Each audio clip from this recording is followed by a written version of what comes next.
नमस्कार, बहुत स्वागत है आपका देश न्यूज़ में और मैं हूं आपके साथ मनीष कुमार। आप देख रहे हैं हमारा खास कार्यक्रम ब्लैक बॉक्स।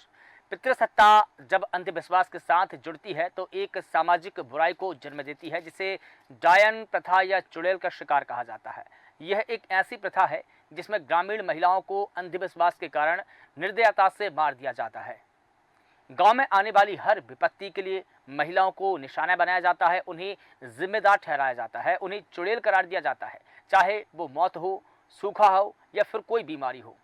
यह प्रथा महिलाओं को निशाना बनाती है और भारत की जाति व्यवस्था और पितृसत्ता की संस्कृति का शोषण करती है। हालांकि हमारे देश में डायन शिकार के अपराध सबसे ज़्यादा देखने वाले राज्यों में कानून मौजूद है, लेकिन इस प्रथा के जारी रहने के कारण इसका अप्रभावी कार्यान्वयन है।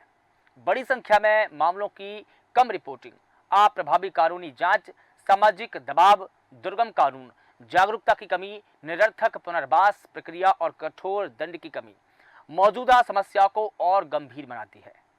कानून इस तरह की प्रथा को कभी खत्म नहीं कर सकता क्योंकि यह उन गहरी समस्याओं में से एक है जिनकी जड़ें और भी गहरी हुई है। शिक्षा और व्यापक जागरूकता अभियान समय की मांग है। बदलाव तभी आ सकता है जब हम बदलाव के लिए तैयार हों।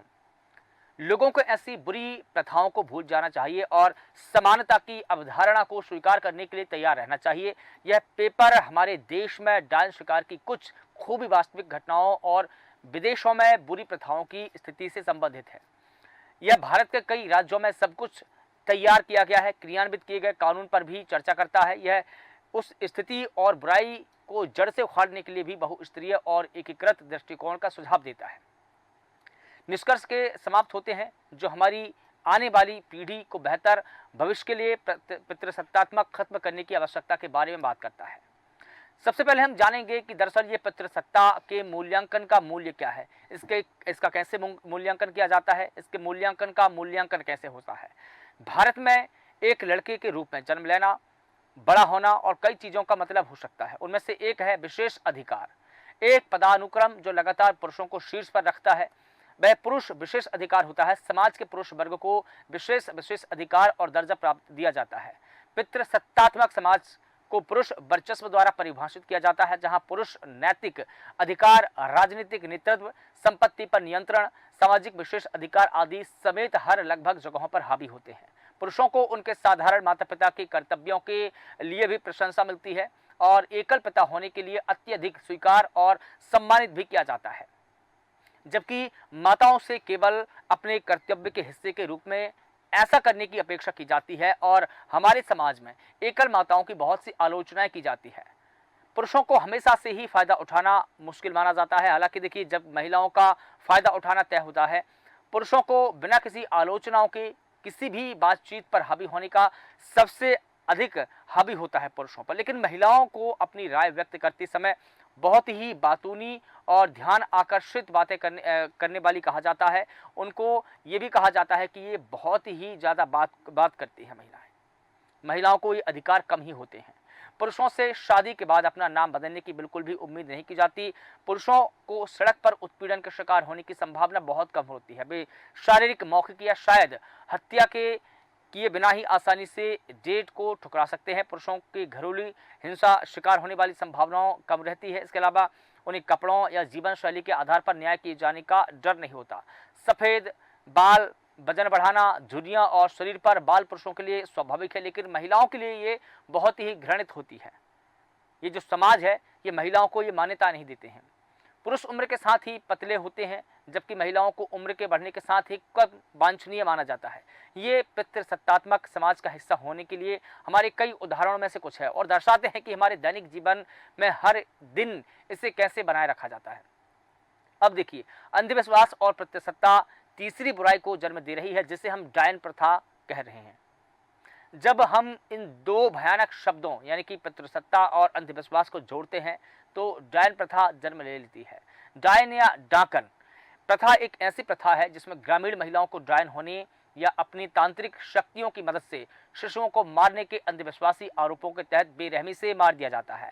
साल 1981 में आर.एन. सेलेटोर द्वारा प्रकाशित पुस्तक witchcraft a study in Indian occultism और अनुसार जादू टोना या भूत विद्या प्राचीन काल में हिंदू धर्म ग्रंथों द्वारा स्वीकृत एक प्रथा प्राचीन थी। प्राचीन हिंदू धर्म ग्रंथ ऋग्वेद में भी जादू टोना को एक पेशे के रूप में वर्णित किया गया था और प्राचीन भारतीय विश्वविद्यालयों में भी इसकी शिक्षाएं दी जाती थी। भारत के राष्ट्रीय अपराध रिकॉर्ड ब्यूरो के अनुसार साल 2000 से लेकर के 2017 के बीच में करीब 2500 से अधिक भारतीयों को इस तरह के शिकार में पीछा किया गया, प्रताड़ित किया गया या मार दिया गया है। कार्यकर्ताओं और पत्रकार और शोधकर्ताओं के अनुसार यह संख्या अपराध रिकॉर्ड ब्यूरो द्वारा उल्लिखित संख्या से अधिक है, लेकिन अधिकांश राज्य या तो संख्याएं छिपा लेते हैं या हत्या के मकसद से रूप में जादू टोना को सूचीबद्ध नहीं कर पाते हैं, जिसके चलते आंकड़ा जानना बहुत कठिन है। ठीक ठाक डेटा किसी के पास भी नहीं है। यह प्रथा महिलाओं को लक्षित करती है और भारत की जाति व्यवस्था और पितृसत्ता की संस्कृति का शोषण करती है। जो पुरुष महिलाओं को डायन या चुड़ैल के रूप में ब्रांड करते हैं, वे महिलाओं पर दोष लगाने के लिए गहरी जड़ें जमाए हुए अंधविश्वासों का फायदा उठाते हैं, जो कि महिलाओं के प्रति द्वेष और पितृसत्ता पर आधारित है। भारत में हिंसा का अध्ययन करने वाले समाजशास्त्री के अनुसार जादू टोने के आरोपों का इस्तेमाल महिलाओं को उस मूल्यवान भूमि से बेदखल करने के लिए किया जाता है। आपको बता दें कि साल 2014 में गुजरात में वापस ले चलते हैं आपको, जहां पर मधुबेन, सुशीलाबेन और कमलाबेन नाम की 3 महिलाओं को गांव के बीचों बीच लोहे के पाइप से और लकड़ी के डंडों से बेरहमी से पीटा गया था, क्योंकि गांव में 2 युवकों की मौत हो गई थी और उनकी मौत का दोष इन महिलाओं पर लगाया गया था और उन पर युवकों की आत्माओं का भोज करने का आरोप भी लगाया गया था, इसलिए उन्हें डायन कहा गया। या फिर वर्ष 2015 में असम की बात करते हैं, जहां पर लैला औरांग काम पर जाते वक्त अपनी मां को अलविदा कहता है। बाद में दोपहर में जब वह काम से लौटा तो उसने नदी के पास अपनी मां का गंभीर रूप से घायल सिर उसके शरीर से अलग अलग पाए, अलग धड़ और शरीर दोनों अलग अलग पाए। बाद में पता चला कि स्थानीय लोगों का मानना था कि उसकी मां एक चुड़ैल थी, इसलिए उन्होंने उसकी मां को घसीटा, पीटा, निर्वस्त्र किया और उसका सिर काट दिया। और उसी वर्ष की बात करते हैं, झारखंड के कांजिया में उषा औरों की सास और 3 अन्य महिलाओं को नंगा करके गांव की सभा स्थल पर घुमाया गया, जहां उन्हें पीट पीट कर मार डाला गया, क्योंकि माना जाता है कि उन्होंने एक 17 वर्षीय लड़के पर काला जादू करके उसे कैंसर से मौत के घाट उतार दिया था और उन्हें चुड़ैल करार दिया गया था। बिहार के नालंदा जिले में एक बुजुर्ग महिला के चेहरे पर कालिख पोत दी गई, उसके बाल काट दिए गए और उसे केवल इसलिए लाठियों से पीटा गया क्योंकि उसकी साथी ग्रामीणों ने उस पर डायन होने का आरोप लगाया था। गांव में आने वाली हर विपत्ति के लिए महिलाओं को निशाना बनाया जाता है, उन्हें चुड़ैल करार दिया जाता है, चाहे वो मौत हो, सूखा हो, बीमारी हो या अन्य कोई वजह हो। ओझा या बेज अधिकतर पुरुष के नाम से भी जाने जाने वाले डायन डॉक्टर चुड़ैल के कथित बुरे प्रभावों से दूर करते हैं। ओझा या बेज एक शब्द ही ग्रामीणों को भीड़ के रूप में इकट्ठा करने और खून खराबे की मांग करने, और एक चुड़ैल आमतौर पर एक गैर प्रमुख जाति की महिलाओं को ढूंढने और उसे न्याय के कटघरे में लाने के लिए पर्याप्त है। पार्टनर्स फॉर लॉ डेवलपमेंट द्वारा किए गए शोध के अनुसार पितृसत्ता और अंधविश्वास इस बुरी प्रथा के पीछे एकमात्र कारण नहीं है। वित्तीय विवाद और अन्य व्यक्तिगत और सामाजिक संघर्ष भी इसके कारण हो सकते हैं। अधिकतर ये संघर्ष पीड़ित और उनके रिश्तेदारों, दोस्तों या परिचितों के बीच में ईर्ष्या या तनाव से उत्पन्न होते हैं। जैसा कि एक पीड़िता के पति ने यह बताया कि इन लिंचिंग के पीछे ईर्ष्या और एक महत्वपूर्ण कारण हो सकती है। परिणाम, चुड़ैल शिकार की पीड़ित की एक किशोर बेटी को उद्धत करते हुए मैं अभी भी अपनी मां के हत्यारों को अपने सामने खुलेआम घूमते हुए देखती हूं, ये वो टिप्पणी करते हैं। मुझे स्कूल जाते वक्त डर लगता है, इस बात की कोई गारंटी नहीं कि लड़की को अपनी मां जैसा ही हस्र नहीं भुगतना होगा। हो सकता है कि उसके साथ भी उसकी मां जैसा हस्र हो। उसे न केवल अपनी मां को खोया बल्कि जीवन के लिए निरंतर भय विकसित किया है। ताउम्र वो इस भय में जीती रहेगी कि क्या मेरे साथ भी वैसा हश्र हो सकता है जैसा मेरी मां के साथ हुआ है। अगर अपराधी एक बार कानून के हाथों से बच सकते हैं तो क्या दूसरी बार कुछ अलग होगा? ये बड़ा सवाल समाज पर है। अब देखिए, कानून भी इसके लिए बने हैं, ऐसा नहीं है कि डायन प्रथा के लिए कानून नहीं बने हैं। साल 1800 की बात करेंगे, 1800 के दशक में डायन हंटिंग को अपराध घोषित करने वाला एक कानून पारित किया गया था, लेकिन भारत में अधिकांश आबादी ने इसका विरोध किया। उनका मानना था कि यह कानून उन्हें गलत काम करने वालों को दंडित करने से रोकेगा। डायन हंटिंग या डायन प्रथा पूरी दुनिया में प्रचलित है, लेकिन हमारे देश में यह मुख्य रूप से 12 से अधिक राज्यों में फैली हुई है। लेकिन अभी तक केवल 7 राज्यों ने इस प्रथा को अपराध घोषित करने वाले कानून बनाए हैं। अर्थात देखिए, झारखंड, बिहार, छत्तीसगढ़, महाराष्ट्र, राजस्थान और असम, गुजरात इन राज्यों में से एक नहीं, और वहां की महिलाएं अपने संसाधनों का इस्तेमाल करके इसका मुकाबला कर रही हैं। उनमें से एक कहती है, हम एक दूसरे की रक्षा करते हैं और इस तरह से हमें ताकत मिलती है। गुजरात की महिलाएं कानून सीख रही है और स्थानीय पुलिस स्टेशनों में एक डेस्क की मांग कर रही है, ताकि वे हिंसा की रिपोर्ट करने के लिए आने वाली महिलाओं की वकालत कर सके और बेजुबानों की आवाज बन सके। साल 1999 में बिहार में डायन हंटिंग यानी कि डायन प्रथा रोकथाम अधिनियम पेश किया गया, जिससे झारखंड ने डायन हंटिंग यानी कि डायन प्रथा रोकथाम अधिनियम के रूप में अपना लिया था। झारखंड डायन बिसाही निरोधक अधिनियम 2001 डायन बिसाही को संज्ञेय और गैर जमानती अपराध बनाता है। 3 से 6 महीने की छोटी सी जेल और 1000 से 2000 रुपए का जुर्माना भी है। ऐसी गहरी जड़ें जमा बैठी बुराई को कम करने के लिए ये जो तमाम कानून है, ये तमाम प्रावधान है, ये पर्याप्त नहीं है, काफी नहीं है, जो निजी स्वार्थ के लिए महिलाओं को अपने अधीन कर लेती है। संबंधित अधिनियम की धारा 3, 4, 5 और 6 उस सजा का जिक्र है जो किसी को डायन बनाने, बताने, डायन को ठीक करने की कोशिश करने और उससे होने वाले किसी भी नुकसान के लिए दी जाएगी। जबकि धारा 7 में मुकदमे की प्रक्रिया बताई गई है। इसके विपरीत देखिए, छत्तीसगढ़ डायन बिसाही अत्याचार निवारण अधिनियम 2005 में कठोर सजा का प्रावधान है, लेकिन आमतौर पर मामले अदालत में लंबित रह जाते हैं या पहले मामलों की रिपोर्टिंग नहीं की जाती है और अपराधियों को सजा मिलने के बाद पीड़ितों का जीवन बिना किसी मुआवजे के कठिन और सामाजिक घृणा से भरा रहता है। और इसी प्रकार से महाराष्ट्र में 2013 में अपने प्रगतिशील अंधविश्वासी विरोधी और काला जादू अधिनियम की घोषणा की थी। साल 2015 में राजस्थान डायन शिकार रोकथाम अधिनियम ने 7 साल तक की कैद और आजीवन कारावास की सजा का प्रावधान किया। इसके साथ ही कम से कम 1 लाख रुपए का जुर्माना देने का प्रावधान किया। असम डायन शिकार निषेध अधिनियम रोकथाम और संरक्षण अधिनियम 2015 इस प्रथा को संज्ञेय और गैर जमानती, गैर समझौता योग्य बनाता है, जिसके बाद किसी महिला को चुड़ैल कहने पर 7 साल की कैद और 5 लाख रुपए का जुर्माना तक हो सकता है। हालांकि हमारे देश में डायन शिकार के अपराध की अधिकतम संख्या वाले राज्यों में कानून मौजूद है, लेकिन इस प्रथा के जारी रहने के कारण इसका अप्रभावी कार्यान्वयन है। बड़ी संख्या में मामलों की कम रिपोर्टिंग, अप्रभावी कानूनी जांच, सामाजिक दबाव, दुर्गम कानून, जागरूकता की कमी, निरर्थक पुनर्वास प्रक्रिया और कठोर दंड की कमी मौजूद समस्या को और भी गंभीर बनाती है। कुछ वर्षों में अधिकतर समूहों ने इन अपराधों को संबोधित करने के लिए एक राष्ट्रव्यापी कानून की मांग करते हुए अभियान चलाया। वे यौन हिंसा, मानहानि, सार्वजनिक अपमान आदि जैसे अपराधों को जादू टोना कानूनों में शामिल करने का तर्क देते हैं, जो महिलाओं की कामुकता को महत्व देते हैं और निचली जातियों और अन्य अल्पसंख्यकों समुदायों के सदस्यों को भी निशाना बनाते हैं। वर्तमान में दृष्टिकोण बहुत ही टुकड़ों में बटा हुआ है। जहां हम केवल समस्या कानूनी पहलू के बारे में बात कर सकते हैं, डायन शिकार से जुड़े अपराधों की पूरी श्रृंखला को कवर करने में कानून अपर्याप्त है, जिससे सख्त और निर्दिष्ट कानूनों और यहां तक कि सख्त कार्यान्वयन की भी आवश्यकता है। कुल मिलाकर ये देखा जाए, क्या हम भूलने के लिए ये प्रथा तैयार है? ये सबसे बड़ा सवाल है उस संस्कृति पर, उस समाज पर जो दुनिया को एक संदेश देते आए हैं। सबसे बड़ा सवाल यही है कि क्या हम इस प्रथा को भूल सकते हैं? ये देखना वाकई दुखद और दुर्भाग्यपूर्ण है कि 21वीं सदी में भी डायन प्रथा या चुड़ैल शिकार जैसी प्रथाएं अभी भी जारी है, कायम है। यह हमारी तथाकथित सभ्यता आधुनिकीकरण के लिए शर्म की बात है। राजस्थान की एक महिला ने लॉजिकल इंडियन की टीम को चुड़ैल के बारे में इस तरह समझाया, वह मानव रूप में एक शैतान है जो मानव रक्त और मांस पर जीवित रहती है। उसने जादू टोना यानी कि काला जादू में महारत हासिल कर ली और वह आपकी आंखों में देखकर आपको जला सकती है।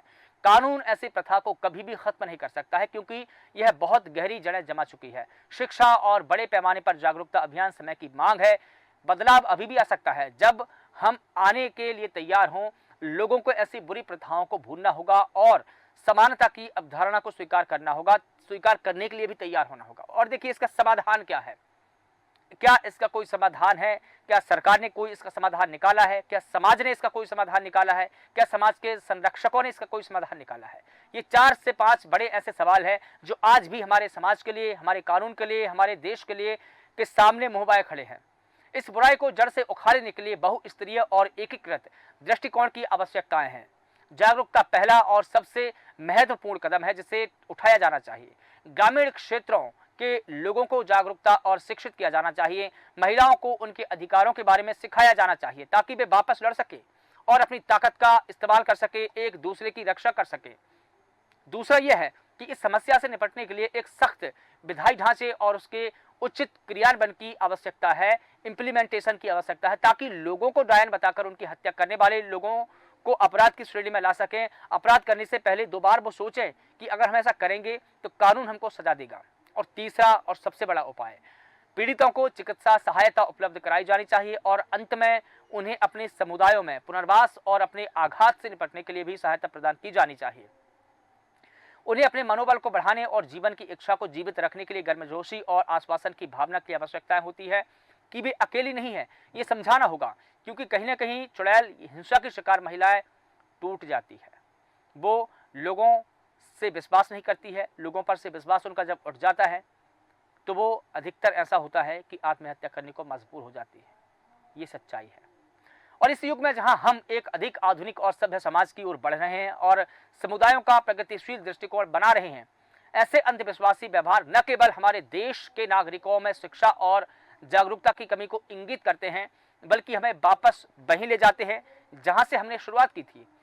सुधारात्मक शिक्षा किसी भी समाज के लिए और समाज की प्रगति के लिए आधारशिला होती है। ग्रामीण अज्ञानता और उचित स्वास्थ्य देखभाल की कमी के कारण ओझा और बेज के पास में जाते हैं और हमारे देश में मानसिक स्वास्थ्य अभी भी अज्ञानता का विषय है। यदि बदलाव चाहिए तो इस क्षेत्र में सहायता की अनिवार्य रूप से आवश्यकता है। इतना ही नहीं, कानून और प्रवर्तन के बीच की खाई को भी कई गुना पाटने की आवश्यकता है। और देखिए, हम निष्कर्ष की बात करें, निष्कर्ष इसका क्या निकलता है? कंक्लूजन अगर पूरी प्रथा पर डाला जाए तो डायन प्रथा या चुड़ैल शिकार अंधविश्वास का सबसे घिनौना स्वरूप है जो हजारों सालों से चला आ रहा है। हम इस प्रथा को केवल पुलिसिया तरीके से या अदालती माध्यम से खत्म नहीं कर सकते हैं, क्योंकि चुड़ैल शिकार का कोई आधार नहीं है, बल्कि यह एक अंधविश्वास के अंधेरे में डूबा हुआ है जिसे समाज को ही दूर करना होगा। आप और मैं मिलकर समाज को निर्माण करते हैं। हम सभी से मिलकर समाज बनता है। पहले मैं, फिर आप, और आपसे मिलकर चार लोगों से मिलकर पूरा समुदाय, समुदाय से मिलकर समाज। ऐसे हम समाज का निर्माण करते हैं और समाज से ही कहीं ना कहीं देश का निर्माण होता है। इसलिए हमारे पास इसे जिस तरह से चाहें ढालने की शक्ति है। ईरानी वकील शिरीन इबादी के हवाले से महिलाएं इस पितृसत्तात्मक संस्कृति का शिकार है, लेकिन वे इसकी वाहक भी हैं। हमें यह ध्यान रखना होगा कि हर अत्याचारी पुरुष अपनी मां के घर की 4 दीवारी में पला बढ़ा है। दुनिया युवा लड़कों को प्रभावित करने और उन्हें उस तरह के पुरुष बनाने के लिए तैयार है जो वे एक दिन बनेंगे। पुरुष प्रधान पितृसत्तात्मक समाज उन्हें परिवार का हिस्सा बनाने के लिए खुली बाहों से इंतजार कर रहा है, लेकिन उनकी माताओं को पितृसत्ता को तोड़ने के लिए पालने की पूरी कोशिश करनी चाहिए, जो उनकी बेटियों के लिए एक बेहतर दुनिया का वादा करने का एकमात्र तरीका है। अब समय आ गया है कि इसे रोकने की जरूरत है। एक ही ईश्वर है, एक ही संतान है, हम सभी ईश्वर की संतानें हैं। एक ही मांसपेशियों से है, एक ही खून से हैं, हम सभी के रक्त एक ही है। भारतीय नागरिक के रूप में जन्म लेने से हमें जीने का अधिकार मिलता है, सम्मान और गरिमा के साथ जीने का अधिकार, जो आज भी कई महिलाओं के लिए एक सपना है। सरकार, कानून और पुलिस अपना काम करेंगे, लेकिन आइए हम सब एकजुट होकर महिलाओं को प्यार दें, उनको गरिमा दें, सम्मान की जिंदगी दें, जिससे कि वो अपना सपना देख रही है उस सपने को पूरा कर सके। और ये हर एक महिला का मूलभूत बुनियादी अधिकार है जिसका वो सपना देख रही है। क्यों हम उनको डायन के जरिए प्रताड़ित करते हैं? क्यों हम उनको डायन बताकर उनके आत्मसम्मान को गिराते हैं? क्या ये हम सबकी सामूहिक जिम्मेदारी नहीं है कि हम महिलाओं की रक्षा करें, उनको एकजुट होकर ऐसा परिवेश प्रदान करें जिससे कि वो खुला जीवन जी सकें, खुली सांस ले सकें और वो ये महसूस कर सकें कि भारत के संविधान ने जिस प्रकार से सभी लोगों को समानता का अधिकार दिया है, उतना ही आपको है, उतना ही मुझे है। क्या ये विश्वास हम महिलाओं को नहीं दिला सकते हैं?